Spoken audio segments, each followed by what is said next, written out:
राजकोट श्री भूपत भाई बौदर जी, जिलाध्यक्ष भारतीय जनता पार्टी मोरबी श्री रणछोड़ भाई दलवाड़ी जी, बाकानेर स्टेट के महाराजा महाराज केसरी देव सिंह जी, भानु भाई मेहता जी, नागदान भाई चावड़ा जी, काबू भाई जडेजा जी, हिरण भाई पारिक जी और उपस्थित बाकानेर विधानसभा क्षेत्र से जुड़े हुए सभी उपस्थित मेरे भाइयों बहनों, मैं उत्तर प्रदेश की धरती से आया हूं। आप सब जानते हैं उत्तर प्रदेश मर्यादा पुरुषोत्तम भगवान श्री राम की पावन जन्मभूमि का प्रदेश है। उत्तर प्रदेश भगवान श्री कृष्ण की पावन जन्मभूमि का प्रदेश है और उत्तर प्रदेश बाबा विश्वनाथ का पावन धाम का प्रदेश है। मां गंगा और मां यमुना का आशीर्वाद जिस प्रदेश में निरंतर बना रहता है और उस प्रदेश की धरती से आज मुझे भगवान कृष्ण, राष्ट्रपिता महात्मा गांधी, लौह पुरुष सरदार वल्लभ भाई पटेल और दुनिया के सबसे लोकप्रिय नेता भारत के यशस्वी प्रधानमंत्री आदरणीय श्री नरेंद्र मोदी जी के इस पावन गुजरात की धरती में आप सबसे संवाद करने का अवसर प्राप्त हो रहा है। भाइयों बहनों, मैं इस अवसर पर आप सबके प्रति हृदय से अभिवादन करता हूं। विगत दिनों मोरबी में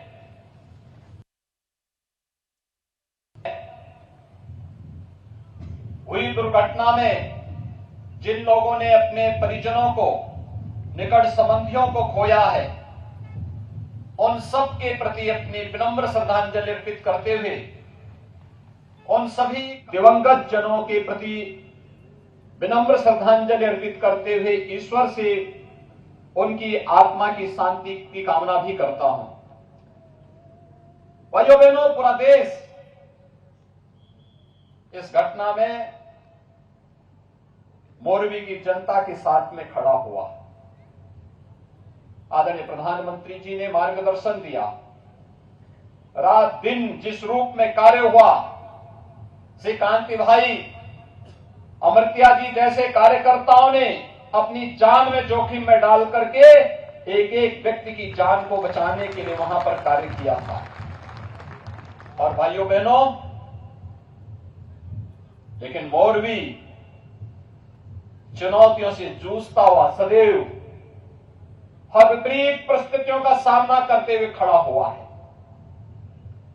हम सब जानते हैं कि इस प्रकार की चुनौती मोरबी के सामने पहली बार नहीं आई है, बार बार आई है और उस चुनौती का सामना करते हुए मोरबी हमेशा खड़ा हुआ है। चाहे 1979 के उसी स्थल पर हुए दुर्घटना का मामला रहा हो, साइक्लोन के समय, और चाहे वह भूकंप के समय जब लोग मानते थे कि अब गुजरात का क्या होगा, मोरबी को खड़ा होते हुए और फिर से तेजी के साथ आगे बढ़ते हुए देश और दुनिया ने देखा है। इसके लिए मैं आप सबके इस जीवंतता के लिए हृदय से अभिवादन करता हूं, अभिनंदन करता हूं। भाइयों बहनों, आज गुजरात के सपूतों ने देश की आजादी की लड़ाई में बढ़ चढ़ करके भाग लिया। राष्ट्रपिता महात्मा गांधी की प्रेरणा पूरी दुनिया के अंदर आजादी के आंदोलन से जुड़े हुए हर उस योद्धा को प्रेरणा देता है।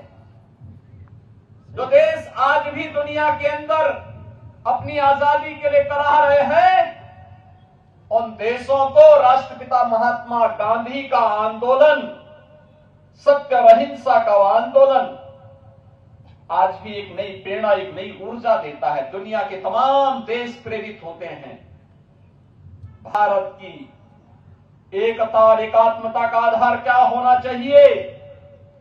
लौह पुरुष सरदार वल्लभ भाई पटेल ने आजादी के बाद ब्रिटिशर की साजिश को दूर करते हुए देश की 563 से अधिक रियासतों को भारतीय गणराज्य का हिस्सा बना करके जूनागढ़ और हैदराबाद के जो नवाब थे, जो भारतीय गणराज्य में शामिल होने से थोड़ा आनाकानी कर रहे थे, सरदार साहब की एक ही बार उनके कहने से उनको भी घुटना टेकना पड़ा था। ये गुजरात की धरती है। और भाइयों बहनों, ये भारत का सौभाग्य है कि आज प्रधानमंत्री मोदी जी का नेतृत्व पूरे देश को मिल रहा है। पूरी दुनिया उनसे लाभान्वित हो रही है। अभी आपने 3 दिन पहले इंडोनेशिया के बाली में देखा होगा, प्रधानमंत्री मोदी जी के नेतृत्व में भारत को दुनिया के सबसे शक्तिशाली 20 देशों का नेतृत्व करने का भी अवसर प्राप्त हुआ है। अगले 1 वर्ष तक G20 के देशों का नेतृत्व भारत करेगा। प्रधानमंत्री मोदी जी के नेतृत्व में दुनिया के 20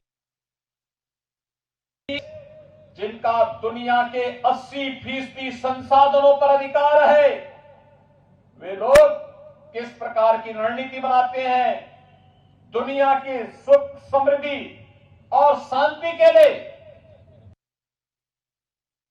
ये सारे कार्यक्रम होने वाले हैं और यह पूरे देश के लिए, हर गुजरातवासी के लिए गौरव की बात होनी चाहिए। इसके लिए मैं आप सबका हृदय से अभिनंदन करता हूं। भाइयों बहनों, आज गुजरात मॉडल की चर्चा देश और दुनिया में होती है। एक गुजरात मॉडल एक प्रधानमंत्री मोदी जी के मुख्यमंत्री कार्यकाल के दौरान हुए अनेक उन नवाचारों का उदाहरण है जो जीवन के प्रत्येक क्षेत्र में गुजरात ने स्थापित किए। विकास का क्या मॉडल होना चाहिए, सुरक्षा का क्या मॉडल होना चाहिए, शांति और सौहार्द के लिए क्या कुछ होना चाहिए, गरीब कल्याण के लिए क्या होना चाहिए, ईज ऑफ लिविंग के लिए क्या होना चाहिए, ये सभी मॉडल प्रधानमंत्री मोदी जी ने मुख्यमंत्री के अपने 13-14 वर्षों के कार्यकाल के दौरान न केवल गुजरात वासियों को बल्कि पूरे देशवासियों को दिया। और आज उसी मॉडल को पूरा देश ही नहीं, पूरी दुनिया उदाहरण के रूप में ले रही है। ये गुजरात का ही मॉडल है जिसने कोरोना जैसी आपदा के समय, महामारी के दौरान न केवल भारत के 135 करोड़ लोगों को एक नया जीवन देने का काम किया। आपने देखा होगा, जैसे जैसे कोरोना का प्रकोप बढ़ता गया, प्रधानमंत्री मोदी जी ने नए नए तरीके से उसको निपटने की भी रणनीति देनी प्रारंभ की। पहले जान है जहान है, हर व्यक्ति अपने आप को बचाए। इसके लिए प्रधानमंत्री मोदी जी ने जब लॉकडाउन की घोषणा की तो जान है जहान के माध्यम से प्रत्येक व्यक्ति को सुरक्षित रहने के लिए एक नई प्रेरणा दी। कोरोना का प्रकोप दुनिया के अंदर बढ़ता गया, भारत के अंदर जीवन और जीविका को बचाने के लिए फिर कार्रवाई और उसके अनुरूप रणनीति भी तय हो गई। तीसरे चरण में आपने देखा होगा कि जो जहां बीमार है वहीं उपचार की व्यवस्था भी होनी है। यह कार्य भी हुआ और जब लगा कि नहीं, इसके अलावा कुछ और भी चाहिए, फ्री में टेस्ट, फ्री में उपचार, फ्री में वैक्सीन, और भाइयों बहनों, हर गरीब को, देश के 80 करोड़ भारतवासियों को फ्री में राशन की सुविधा भी तो प्रधानमंत्री मोदी जी ने दी थी। फ्री में राशन की सुविधा भी दी, दुनिया के अंदर कहीं नहीं हुआ। और गरीब के लिए नई नई योजनाएं घोषित हुई। आज गरीब कल्याणकारी योजनाओं की जब बात आती है तो भारत एक उदाहरण के रूप में दुनिया के सामने आता है।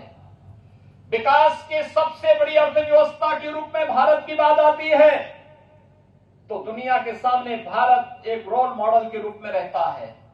और ये हमारा सौभाग्य है जिस देश की आजादी को लेकर के राष्ट्रपिता महात्मा गांधी ने कई बार जेल की यात्रा की थी, सरदार वल्लभ भाई पटेल जी के नेतृत्व में जिस देश ने आजादी की इस लड़ाई को एक नई ऊंचाइयों तक पहुंचाने में अपना योगदान दिया था, उस आजादी के अमृत महोत्सव के मुख्य महोत्सव में ये देश प्रधानमंत्री मोदी जी के नेतृत्व में कितनी भव्यता के साथ अपनी आजादी के अमृत महोत्सव के कार्यक्रम के साथ जुड़ा।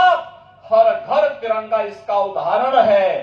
भाइयों बहनों, 1947 में कांग्रेस ने हो सकता है कि हमारे घरों में भारत के आन बान शान के प्रतीक तिरंगा को फहराने में चूक की होगी, लेकिन आजादी का अमृत महोत्सव कैसे होना चाहिए, ये प्रधानमंत्री मोदी जी ने देश की आजादी के 75 वर्ष पूरे होने के बाद उस कार्यक्रम को आगे बढ़ाया। आज तो मैं आपसे कहने के लिए आया हूं कि भाइयों बहनों, भगवान श्री कृष्ण कभी मथुरा छोड़ करके द्वारिका में आए थे। द्वारिका उनका धाम बना, एक तीर्थ बन गया। आज गुजरात में भगवान सोमनाथ मंदिर के पुनरुद्धार के साथ ही आज उसका भव्य रूप जब देखने को मिलता है, द्वारिका के भव्य स्वरूप को सामने लाने का कार्य होता है, अंबा माता के मंदिर के भव्य रूप को दुनिया के सामने जब प्रस्तुत किया जाता है, ऐसे ही भारत की विरासत के प्रतीक, आस्था के प्रतीक, इन सभी धर्मस्थलों को एक भव्य स्वरूप देखने को मिलता है, तो उससे एक नई प्रेरणा हम सबको भी प्राप्त होती है। और हम सब आभारी हैं आपके। आपने बार बार मोदी जी को यहां मुख्यमंत्री के रूप में चुना। मोदी की इतनी लोकप्रियता हुई और देश के प्रधानमंत्री बने, और प्रधानमंत्री बनने के बाद आज मोदी जी का मार्गदर्शन और उनका नेतृत्व उत्तर प्रदेश को वैसे ही मिल रहा है जैसे गुजरात को मिल रहा है। और भाइयों बहनों, उसका परिणाम भी देखने को मिल रहा है। आपने देखा होगा उत्तर प्रदेश के अंदर 500 वर्षों का इंतजार समाप्त हुआ ना। अयोध्या में भगवान राम का भव्य मंदिर का निर्माण कार्य प्रारंभ हो गया ना। अयोध्या में भगवान राम के भव्य मंदिर का निर्माण कार्य प्रारंभ हुआ। और काशी में काशी विश्वनाथ धाम किस भव्य रूप में देखने को मिल रहा है। आप में से बहुत सारे लोग गए होंगे, जो नहीं गए मैं उनको आमंत्रित करूंगा, काशी में आइए, काशी विश्वनाथ धाम का दर्शन करिए। कितना भव्य स्वरूप हो गया है। कोई 2017 के पहले गया होता, 14 के पहले गया होता, उसे विश्वास ही नहीं होगा। यही तो है, मोदी है तो मुमकिन है, इसी को कहते हैं भाइयों बहनों। यही है तो संकल्प लिया। आज विकास की नई नई ऊंचाइयों को छूता हुआ भारत, आस्था के तीर्थ स्थलों का हो रहा सम्मान और उसका भव्य स्वरूप। आप उत्तराखंड में केदारपुरी और बद्रीनाथ धाम में जाइए, वहां पर भी यही भव्य स्वरूप आपको देखने को मिलेगा। आप उज्जैन में जाइए, महाकाल के महालोक का दर्शन करिए। प्रधानमंत्री मोदी जी ने अभी कुछ दिन पहले उसका लोकार्पण भी किया है। और भाइयों बहनों, मैं पूछना चाहता हूं, क्या कांग्रेस रहती तो अयोध्या में भगवान राम का मंदिर बन गया होता क्या? क्या कांग्रेस के रहते काशी में भगवान विश्वनाथ का धाम इस भव्य स्वरूप को प्राप्त कर पाता क्या? कांग्रेस के रहते, अच्छा बताओ, प्रधानमंत्री मोदी जी और गृह मंत्री अमित शाह जी ने कश्मीर की धारा 370 को सदैव के लिए समाप्त कर दिया, आतंकवाद की जड़ को सदैव के लिए मिटा दिया। क्या कांग्रेस के रहते सब संभव हो पाता क्या? इस बात से सहमत हैं कि देश का विकास और देश की सुरक्षा के लिए भाजपा आवश्यक है? आप मानते हैं देश की सुरक्षा, देश की आस्था का सम्मान ये केवल भारतीय जनता पार्टी और प्रधानमंत्री मोदी जी के द्वारा ही संभव है। आप मानते हैं ना? सभी लोग मानते हैं। भाइयों बहनों, आप सबसे मैं अपील करूंगा, अगर आप ये मानते हैं तो मैं आप सबसे अपील करूंगा कि हमारे बांकानेर से भारतीय जनता पार्टी ने एक जुझारू कर्मठ कार्यकर्ता को, बहुत पुराने कार्यकर्ता हैं, विचारधारा से जुड़े हुए कार्यकर्ता हैं, जीवन पर्यंत एक निष्ठा के साथ अपने राष्ट्रवादी विचारधारा का समर्थन करते हुए, उसका अनुसरण करते हुए उन्होंने पूरा जीवन जिया है। ऐसे श्री जीतू भाई सोमानी को बांकानेर विधानसभा क्षेत्र से भारतीय जनता पार्टी ने प्रत्याशी बनाया है। मोरबी से भारतीय जनता पार्टी ने श्री कांति भाई अमृतिया जी को अपना प्रत्याशी बनाया है। भाइयों बहनों, चुनाव के दौरान प्रत्याशी के लिए बहुत कठिन होता है कि हर घर जा सके। एक एक कार्यकर्ता को प्रत्याशी स्वयं बनना होता है और मेरी आप सबसे अपील होगी, ये लड़ाई वास्तव में राष्ट्रवाद बनाम राष्ट्र विरोध का है, विकास बनाम विनाश का है, राष्ट्रवाद बनाम आतंकवाद का है, देश के सम्मान बनाम देश का विरोध करने वालों के बीच में हो जाता है। और गुजरात से ज्यादा इसको कौन समझ सकता है। और इसलिए मेरी आप सबसे अपील होगी कि भारतीय जनता पार्टी के इन सभी प्रत्याशियों को कमल चुनाव चिन्ह पर भारी बहुमत से विजयी बनाने की अपील आप सबसे करने के लिए मैं आया हूं। आप सभी सहमत हैं? सभी लोग सहमत हैं? दोनों हाथ उठा करके मेरे साथ आप सभी बोलेंगे, दोनों हाथ उठा करके, जय जय जय गरवी गुजरात, जय जय जय गरवी गुजरात, हर हर महादेव, जय श्री कृष्णा, जय श्री राम।